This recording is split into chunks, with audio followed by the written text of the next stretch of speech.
Nationwide. On Tuesday, a group of lawmakers introduced a bill calling for the ban on police chokeholds after the death of Eric Garner, a New York man who died while being restrained by police. I want to bring in one of those lawmakers, Democratic Congressman from New York, Jeffries. Congressman, good to have you with us.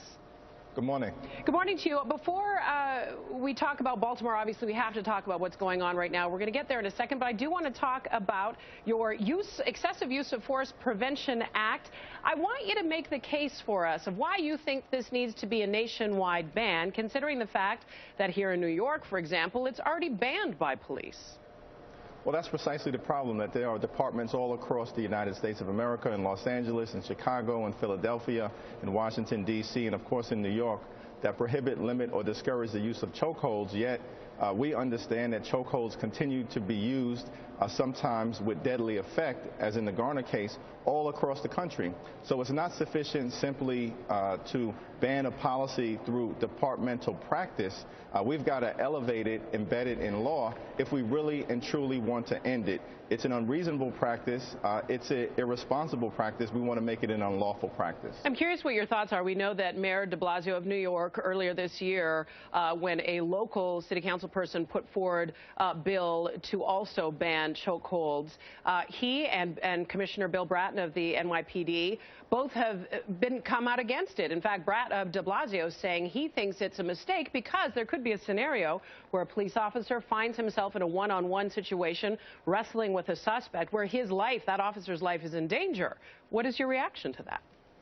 Well, for the life of me, I can't understand that position, because the New York Police Department has essentially prohibited, in the strongest possible way, the use of chokeholds for more than 20 years.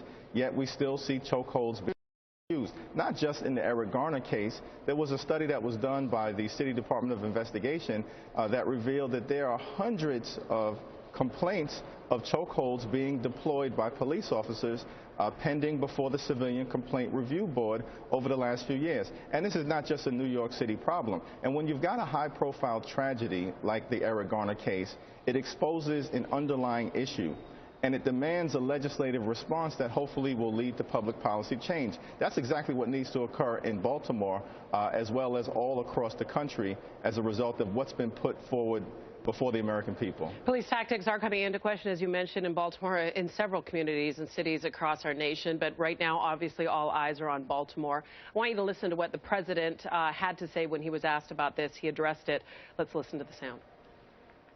If our society really wanted to solve the problem, we could. It's just it would require everybody saying this is important, this is significant. And that we don't just pay attention to these communities when a CVS burns. And we don't just pay attention when a young man gets shot or has his spine snapped. So, Congressman, how do we get America to pay attention and not just say, oh, that's just a black issue, that's just a Baltimore issue, that's just a Ferguson issue? Well, this is really an American issue. First of all, you've got young people in America who are undereducated and over-policed, and that's resulting in an unnecessary entanglement in the criminal justice system that leads to a loss of hope, a loss of opportunity, and really dooming these individuals, these young people, to life sentences of disadvantage and despair. All of America should care about that. One of the things that we can do is end mass incarceration, and thankfully here in Congress and all across the country, you've got people on the left and on the right, Democrats and Republicans, who engage in serious conversations about fixing our broken criminal justice system, and that would be a wonderful step to make sure that this is not just a passing moment, but a permanent movement toward change. Well, let's hope that you and your fellow congressmen can link arms and work in that way together. Jeffries, thank you for joining us today on New Day. Allison? Thank you.